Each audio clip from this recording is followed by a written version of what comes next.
Prophet ﷺ, remember, he started his struggle by himself. And then he started giving dawah and calling people towards him, as mentioned in Surah Jum'ah, يَتْلُو عَلَيْهِمْ آيَاتِهِ وَيُزَكِّيهِمْ وَيُعَلِّمُهُمُ الْكِتَابَ وَالْحِكْمَةِ. So he was reciting the ayahs of Quran to people. And his struggle started and ended into that Islam radically changed the whole society and established over the Arab Peninsula as a system. There was no other system than Islam at that time. And this was 1400 years ago. Now we are living 1400s apart, and it reached to us through people. Through people it reached to us. Though some people who protected Quran, Huffaz, and they protected it in their hearts over centuries. May Allah reward them for the great effort. Then those who protected and developed the schools of Islamic jurisprudence, fiqh schools. This was traditional scholars and their seminaries. And we have 4 great schools in this regard. All these channels through which Islam came to us, we call it Sabilul Mu'mineen. Another channel of Sabilul Mu'mineen were the revivalists, who struggled to revive Islam and its glory as a deen. Islam as a deen. So this is a question, because we have a term, another term in English, religion, and in and in Urdu we have term mazhab. So what is Islam? Is a religion? Is it a deen? It's a mazhab? This is a question which I'll be addressing today. Hinduism is a religion, Christianity is a religion, but Islam, it's a deen. Why we call it a deen? So let's understand religion first. What is religion? Hinduism? Okay, brother, let me complete in the question and answer session. You can do whatever with Hinduism, I have no problem. So, religion is a set of dogma, some modes of worship, some do's and don'ts, and some rituals, some customs, some rituals. So, dogma means that you have some aqaid, some set of beliefs. Then modes of worship, obviously you believe in some supernatural, superhuman power, and then you worship that power, you submit to that power. And some do's and don'ts, and then some rituals, and which was set off, some instructions which you have to repeat in order to get some return from it. So ritual, this is what religion is. And this is the definition of religion. In fact, that came into being in 17th century, around 1650 at the Westphalia Treaty. And there was a struggle going on between church and religion, and the church was intruding too much into people's lives, and they want to get rid of it. And they started the struggle. So they coined this term, people coined this term, and before this term was coined, it was considered to be, the religion was considered to be an organic whole. So, whereas Quran coined this term Deen, Quran coined this term, and this is the right thing to do, that go back to Quran to understand this meaning of this term Deen. Because Quran, when it coins the term, it protects the term it coins. And it protects the meaning of it. And when you go and study the meaning, you get a broader understanding of a term. So let's start with Surah Fatiha. This word, Deen, is very much there in Surah Fatiha. Every day we recite it. Maliki Yawmiddin. Master of the day of recompense. Deen has been translated here as recompense, requital, judgment, reckoning. Day of judgment, you judge somebody. This person is going to get a reward or a punishment. So the meaning is reward or punishment, right? So this is a recompense, day of recompense. So Deen is translated as recompense. In Surah Fatiha we read. This word Deen also repeated at a number of places, but this place I need to point out here, Deen Malik. Surah Yusuf, Ma kana liya'khudha akhahu fi Deen Malik. That he couldn't have stopped his brother in the law of the king, Deen Malik. Yusuf alayhi salam, he wanted to hold back Binyamin, and what he did, that he hid a cup in his luggage. And then he asked his soldiers to take the cup out. And they found the cup and they made him stay back under a law. Otherwise, they couldn't have hold him back. He was an alien. He was a foreigner. He has to go back. But they held him by using this law of the king. So, Deen here is translated as the law of the king, Deen al-Malik. And Yusuf alayhi salam, obviously, he was not following the Deen of Fir'aun, but the law was of Fir'aun, because he had the power to enforce, power to implement. Then here in Surah Al-Anfal, وَقَاتِلُوهُمْ حَتَّى لَا تَكُونَ فِتْنَةٌ وَيَكُونَ الدِّينُ كُلُّهُ لِلَّهِ وَيَكُونَ الدِّينُ كُلُّهُ لِلَّهِ. So fight them unless no fitna remains. No fitna remains. وَيَكُونَ الدِّينُ كُلُّهُ لِلَّهِ. And Deen become kulluhu lillah, for Allah. Completely, the Deen should become completely Allah, to Allah. So was Deen not of Allah at the time of Prophet ﷺ when these ayahs were coming down? Yes, Deen was for Allah. So what Allah is talking about, Deen become completely to Allah. So that means that here it been translated as the whole system.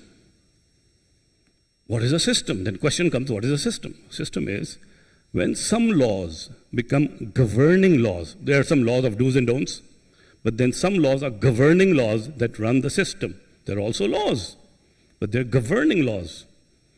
So the governing laws are which, when become Islamic, become Islamic system. Then become Deen, Islam as a Deen. So here it translated as a system. So it was instructed to Prophet ﷺ to keep on fighting them unless the fitna is totally eliminated. And Deen, the system becomes totally to Allah. Completely the system becomes to Allah. Then in Surah Zumar, ayah number 3, Allah lillahi deenul khalis. Allah, be mindful, be aware, lillahi deenul khalis, for Allah is deenul khalis. What is deenul khalis? Translated as obedience. The obedience should be purely to Allah. Right? So this word has been translated, Deen has been translated in Quran in different meanings. Reward, recompense, then law, then the system, then obedience. So what is the comprehensive understanding of this word Deen? We call Islam as Deen. So, which is that by accepting Allah as the ultimate lawgiver and to do obedience to the Deen of Allah, the system of Allah,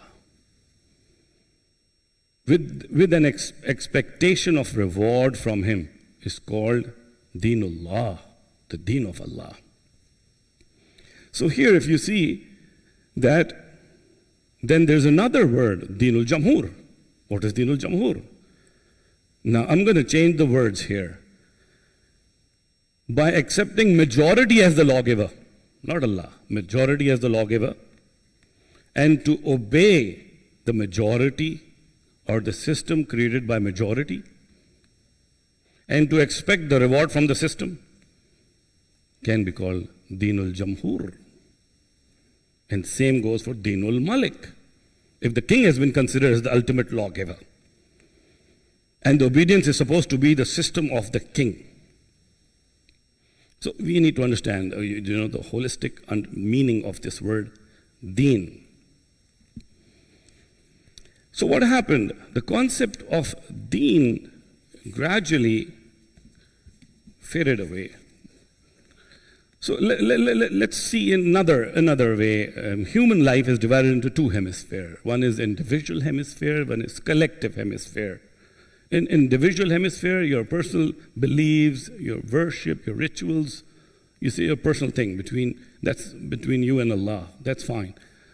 Then there's a collective hemisphere where you interact with people, you deal with people. That is political, socio-economic hemisphere. And Islam is a complete deen. And it's not a mazhab. Mazhab is within deen. It's not other way. So it has laws in social, political, and economic domains. Islam has criminal law, civil law, inheritance law. It bases the society on the principle of mercy, equality, harmony, and justice. It declares alcohol haram, riba haram, gambling haram.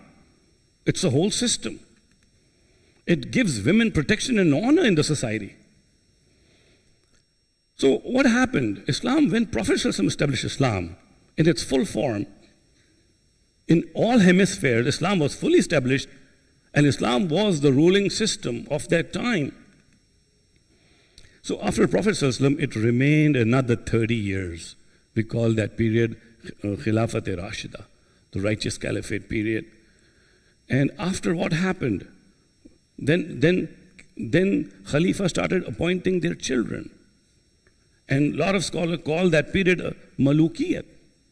And that Malukiyat was because the system of Shura was gone. The appointment of Khalifa, which was considered to be the Khalifatul Mu'mineen, was been appointed by father to son. And it was going down in a tribe. It was remaining in the tribe. There was some resistance, but that resistance, when this happened, there was some resistance, was quashed, including the grandson of Prophet ﷺ, Imam Hussain Raziyallahu Ta'ala, and his companions were eliminated. They were killed because they were standing against the state, against the government. Now people thought that they cannot fight the government, so they decided to focus on scholarly exercises, and other group went towards the way of monastic spiritual journey. And the king was declared as Zillullahi fil ard. Zillullahi fil ard. This is what the Mujma' al-Mawqif talks about. And it's been approved that, okay, it's okay to call that king the shadow of Allah on earth. He's been appointed by Allah. So, government needed people like muftis, qazis, and other scholars. So, it was a marriage of convenience, and it carried on. People got this freedom of, opening seminaries, learning knowledge, but they were not allowed to go in certain domains. But the good thing was that the laws were of Islam. It was Islamic laws. Then came colonials. When colonials came, they swept away all Muslim lands. All Muslim lands were almost gone. Small pockets, few pockets remained, and they were been taken away. And this time, these powers, colonial powers, when they came, another two pillars of Islam went down. The law, criminal law, gone. Civil law, gone. Inheritance law, gone. All the laws which were Islamic, gone. And so much so, the economic laws were also gone. The economic system was installed by them. And they wanted nobody to talk about it. They allowed people, they gave permission to Muslims to worship, to go and consult your scholars about masala. That was okay. Colonials never stopped them. And people continued these practices, and they thought salah, saum, and haram, halal, hijab, beard, this is deen.